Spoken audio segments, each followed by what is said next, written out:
Isang magandang umaga po sa ating lahat.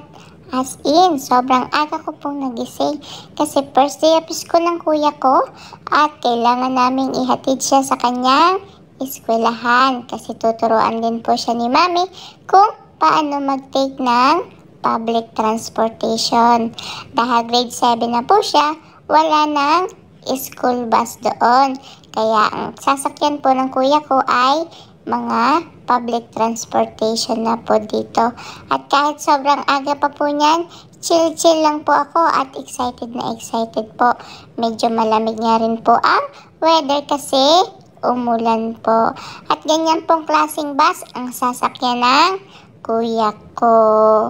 At yun nga po, pagdating namin sa loob ng bus ay medyo nakakaramdam ako ng antok dito. Pero sige, go for the go lang para sa magandang kinabukasan ng kuya ko. At pagdating nga namin sa eskwelahan ay naglaro po muna ako dito sa loob ng gym nila habang si kuya po ay tinitingnan kung anong section ang kanyang papasukan. Diyan nga po, palaro-laro ako dito at hinihintay na lang po namin na papasukin sila sa kanyang eskwelahan para makauwi na rin po kami nila mami. Kasama din po namin si Lily niyan pero natutulog pa siya habang nakasakay sa carrier kay mami. At dahil maulan nga po sa labas, nagpasundo na lang kami kay daddy sa kanyang school bus pagkatapos niya maghatid ng mga estudyante. At yan nga po, pagdating ko ng bahay ay hindi ko na po talaga napigilan ang aking antok kaya nakatulog na po ako. Habang si Lily naman po ay full ng energy na naglalaro at happy sa kanyang pinapanood po. At pagdating nga po ng hapon ay ready to go na naman na kami kasi kailangan na naming sunduin uli si kuya. At nandito na nga po kami sa eskwelahan niya. Medyo napaaga po kasi inihatid lang kami ni daddy dito bago sumundo naman po siya ng mga estudyante niya. Kung hindi niyo po alam, ang daddy ko po ay school bus driver. Kaya busy din po siya lagi kapag pasukan at labasan ng mga estudyante. At yun nga po, dala-dala ko pa itong aking bag para feel ko pong student din ako. Kaya lang, bata pa po ako kaya hindi pa ako tatanggapin sa eskwelahan.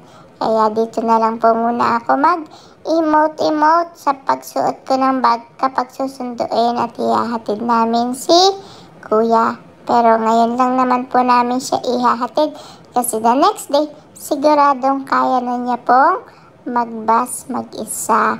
At yun nga po si Lily ay chill na chill din po habang nakasakay sa carrier na karga-karga ni mami. Naiinip na nga rin po ako kaya kinuha ko na po itong baon kong mga candy habang hinihintay ko po si kuya. At sa wakas po, lumabas na rin si kuya sa kanyang classroom. Hello kuya, kumusta ang first day of school mo? At yan nga po, ready to go na naman kami sa bus station para sumakay ng bus pa uwi sa bahay. O, diba po? Yan ang buhay ng mga estudyante dito. Hindi naman po ganoon kadelikado para sa mga bata. Kaya okay lang po kay Kuya Blue.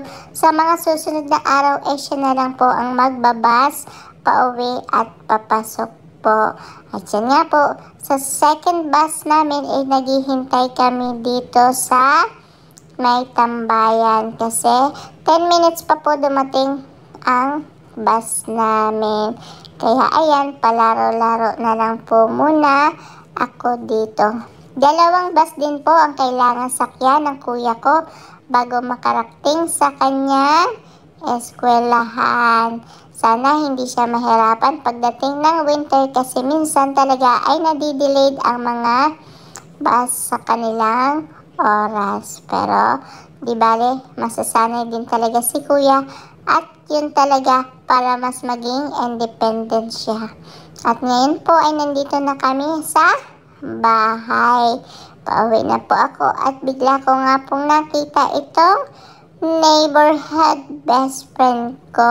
O, diba? May pahag-hag pa kami. Dalawa. Nakakala mo naman po ay miss na miss namin ang isa't isa. Yun lang po ang kwento ko sa inyo today. Bye-bye po.